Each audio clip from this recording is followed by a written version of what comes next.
Assalamualaikum warahmatullahi wabarakatuh. Alhamdulillah wassalatu wassalamu ala rasulillah. La haula wala quwata illa billah.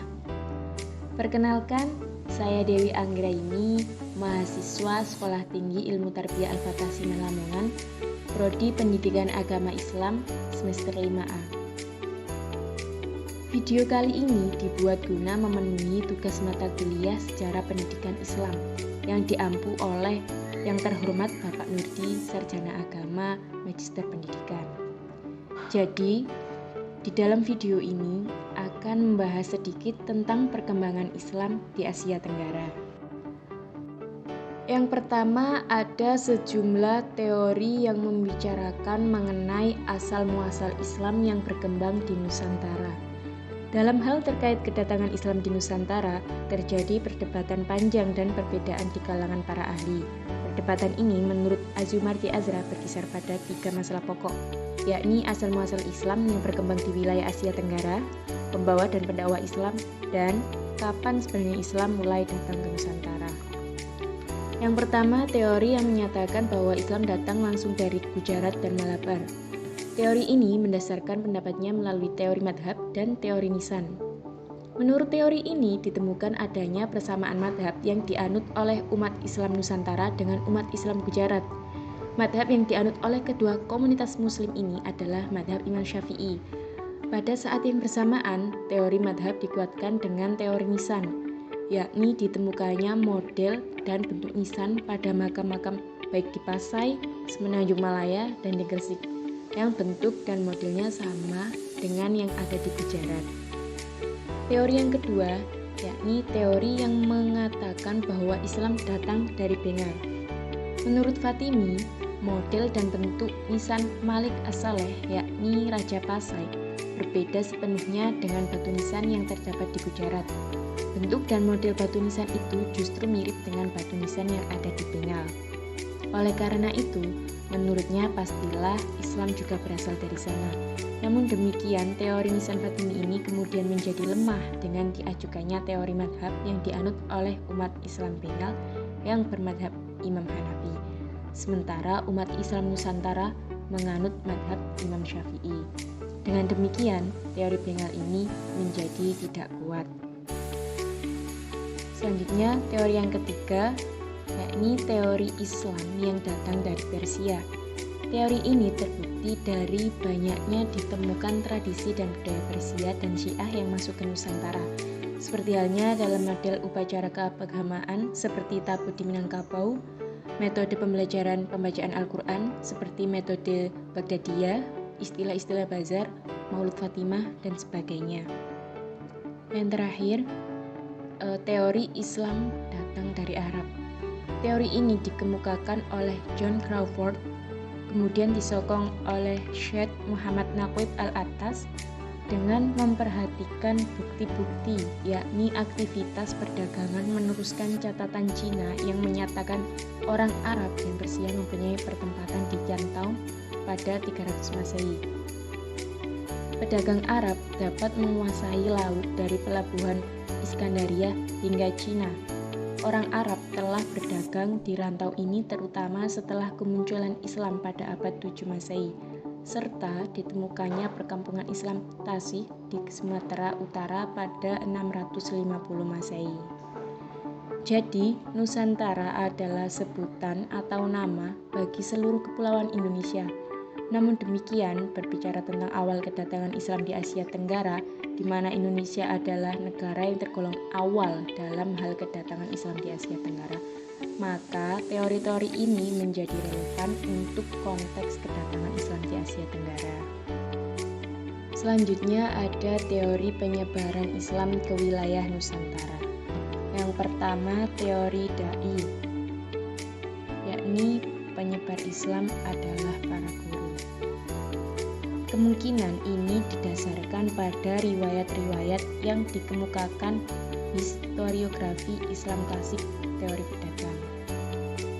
Kedua, teori pedagang, yakni Islam disebarkan oleh para pedagang. Mengenai peran pedagang dalam penyebaran Islam, kebanyakan dikemukakan oleh sarjana barat. Menurut mereka, para pedagang muslim menyebarkan Islam sambil melakukan usaha perdagangan. Yang terakhir, teori sufi.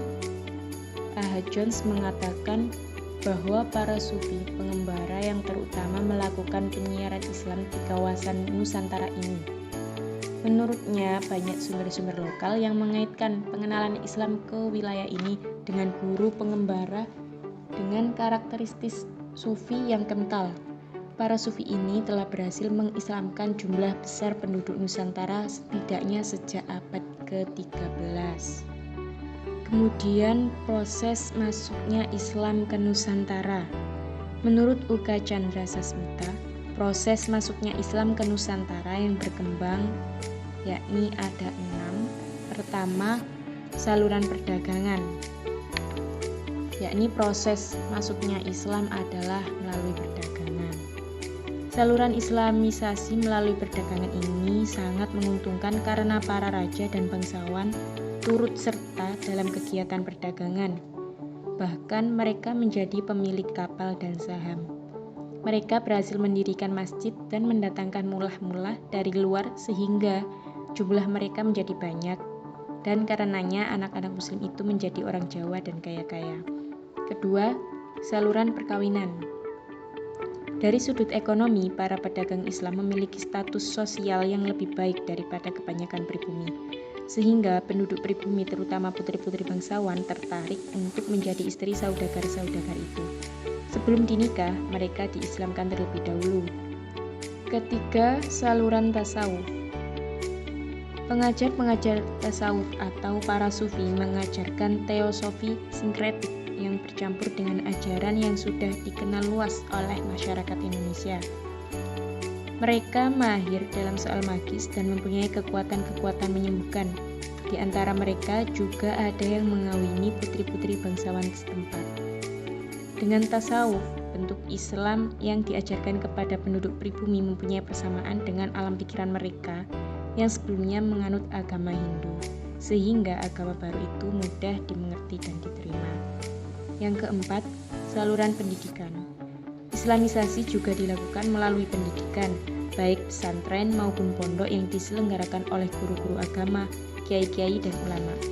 Di pesantren atau pondok, calon ulama, guru agama, dan kiai mendapat pendidikan agama. Setelah keluar dari pesantren, mereka pulang ke kampung masing-masing atau berdakwah ke tempat tertentu mengajarkan Islam. Yang kelima, saluran kesenian. Saluran Islamisasi melalui kesenian yang paling terkenal adalah pertunjukan wayang. Dikatakan Sunan Kalijaga adalah tokoh yang paling mahir dalam memintaskan wayang. Dia tidak pernah meminta upah pertunjukan, tetapi ia meminta para penonton untuk mengikutinya mengucapkan kalimat syahadat. Yang keenam atau yang terakhir, yaitu saluran politik. Di Maluku dan Sulawesi Selatan, kebanyakan rakyat masuk Islam setelah rajanya memeluk Islam terlebih dahulu.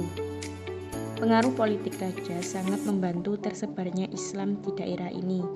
Di samping itu, baik Sumatera dan Jawa maupun di Indonesia bagian timur, demi kepentingan politik, kerajaan-kerajaan Islam memerangi kerajaan-kerajaan non-Islam. Selanjutnya, kedatangan Islam di Asia Tenggara. Islam masuk ke Asia Tenggara melalui suatu proses yang damai yang berlangsung selama berabad-abad. Penyebaran Islam di kawasan ini terjadi tanpa pergolakan politik atau melalui ekspansi pembebasan yang melibatkan kekuatan militer atau pemaksaan struktur kekuasaan norma-norma masyarakat dari luar negeri. Melainkan Islam masuk melalui jalur perdagangan, perkawinan, dakwah, dan pembauran masyarakat Muslim Arab, Persia, India dengan masyarakat pribumi. Masuknya Islam ke berbagai wilayah Asia Tenggara tidak berada dalam satu waktu yang bersamaan, melainkan berlangsung selama berabad-abad dan tidak merata di seluruh tempat. Sekian dari saya, dan semoga video ini dapat bermanfaat bagi kita semua. Amin. Terima kasih. Assalamualaikum warahmatullahi wabarakatuh.